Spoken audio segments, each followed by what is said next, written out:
So today we'll be looking at Liskov substitution principle, which is the full form of the L of the solid principles. So let's look at this animal class. Let's say it is having two parameters, legs and teeth. Dog, buffalo and human are inheriting from this animal class. Dog is having one extra parameter, faithfulness, buffalo milk quantity, and human intelligence. Now let's see this statement, animal A is equal to new animal. So this animal object can be substituted with a buffalo object. It has all the properties an animal has, because a buffalo is having both legs and teeth because it is inheriting them from an animal. So this object can be replaced with a buffalo object, because whatever this thing was expecting on the right hand side must have all the animal properties. Our buffalo is having all the animal properties. It's having some additional properties also, but it's having all the animal properties. So we can replace this animal we can substitute with our buffalo object.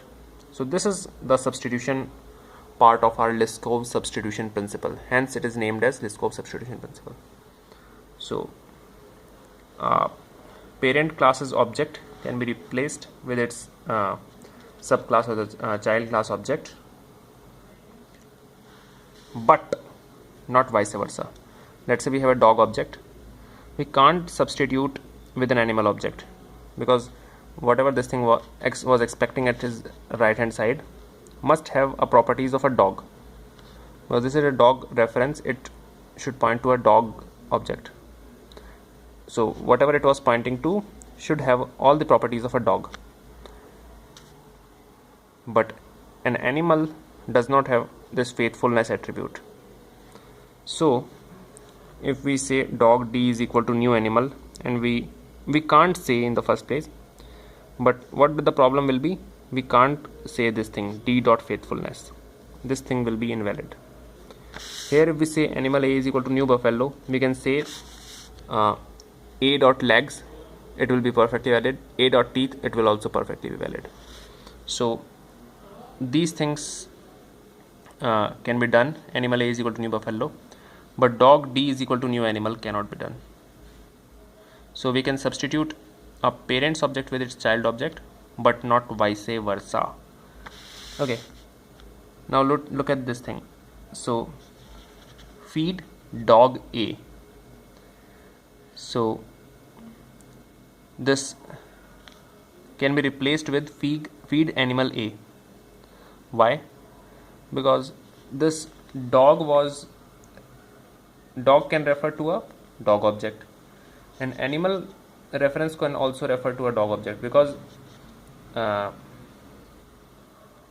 this dog object, we were using a dog reference, that means we are expecting a dog object. Why we can use an animal reference also? Because a dog object is there, and animal reference, so it can satisfy an animal reference, because dog object has all the properties of an animal, hence it can be pointed to by an animal reference. But one more thing, in the feed's body, because we are using an animal reference, we can't say A dot faithfulness, because we can just use all the properties of an animal only, because feed is now expecting an animal reference. So in the feed's body, that is here between these braces, we can write A dot teeth, that will be perfectly valid. We can write A dot legs, that will be perfectly valid. But we can't write A dot milk quantity, A dot intelligence. These things we can't write, because it's an animal reference. It just knows the properties of an animal. So provided we call only animals attributes or methods here. So what is the benefit of this? Using this animal reference, the same method can handle all the subtypes of animal. We can pass an dog object we can pass a buffalo object, we can pass a human object. So an animal reference can point to any of them, because animal can point to buffalo, animal can point to a dog, animal can point to a human object by Lesko substitution principle. So single method can handle all the three subtypes. So we don't need to write three different methods: feed dog A, feed buffalo A, feed human A. So this feed animal A will do the task, provided we don't use any specific things within the body of the feed method, like we don't use faithfulness or any other thing which is specific to my subclasses. I must use only animals parameter here. So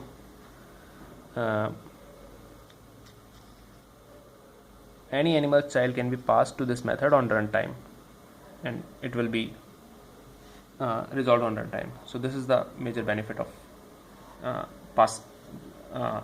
of defining this argument as this parameter is basically it's taking any animal reference. So any object which can be pointed to by an animal reference, that is any subtype of an animal, can be passed to this feed method. Thank you, friends.